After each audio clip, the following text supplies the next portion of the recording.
Eh bien, nous y voici à Porto Alegre, de plein pied pour ce rendez-vous au Beira Rio Porto Alegre. Dans cette véritable ville du football, Sonny Anderson en parlait il y a quelques instants. L'International, qui est l'un des grands clubs du Brasileiro, a ses marques ici, tout comme le Grêmio, la ville natale de Ronaldinho.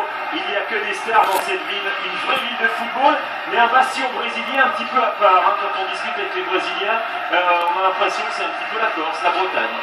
Oui, c'est vrai, ils ont toujours été un petit peu contre le fait d'être complètement rattachés au Brésil. C'est pour ça qu'il y a un petit peu moins de drapeaux et de maillots brésiliens que dans les autres stades. Ils ont plus effectivement le sentiment d'appartenance à un club. En l'occurrence, ici, c'est ou l'International ou le Grêmio, effectivement, avec de jolies couleurs, notamment pour le maillot du Grêmio.